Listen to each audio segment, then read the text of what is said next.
मूर्खों का बहुमत। किसी जंगल में एक उल्लू रहता था। उसे दिन में कुछ दिखाई नहीं देता था, इसलिए वह दिन भर एक पेड़ पर अपने घोंसले में छिपकर रहता था। सिर्फ रात होने पर ही वह भोजन के लिए बाहर निकलता था। एक बार की बात है कि गर्मियों का मौसम था। दोपहर का समय था और बहुत तेज धूप थी।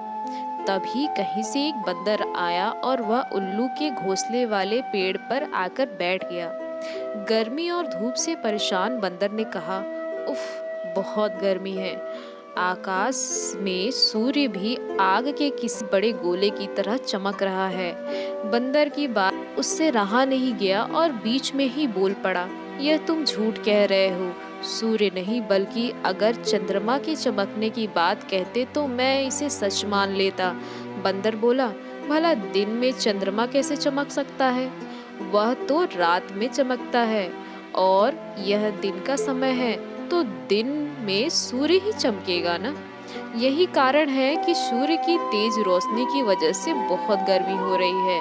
उस बंदर ने उल्लू को अपनी बात समझाने का बहुत प्रयास किया कि दिन में सूरज ही चमकता है, चंद्रमा नहीं। लेकिन उल्लू भी अपनी जिद पर अड़ा था। इसके बाद उल्लू ने कहा, चलो हम दोनों मेरे एक मित्र के पास चलते हैं, वही उसका निर्णय करेगा। बंदर और उल्लू दोनों एक दूसरे पेड़ पर गए। उस दूसरे पेड़ पर उल्लुओं का एक बड़ा झुंड रहता था।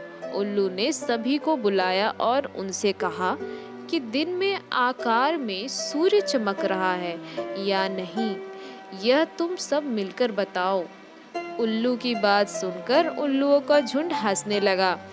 वह बंदर की बात मजाक में उड़ाने लगे। उन्होंने कहा, नहीं, तुम बेवकूफों जैसी बात कर रहे हो। इस समय आकार में तो चंद्रमा ही चमक रहा है और आकाश में सूर्य चमकने की झूठी बात बोलकर हमारी बस्ती में झूठ का प्रचार मत करो।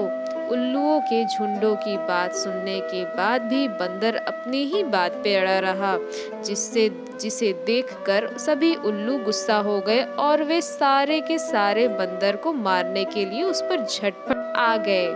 दिन का समय था और उल्लुओं को कम दिखाई दे रहा था, इसी वजह से बंदर वहां से बचकर भाग निकला। वह इसमें कामयाब भी हो गया और इस तरह उसने अपनी जान बचाई।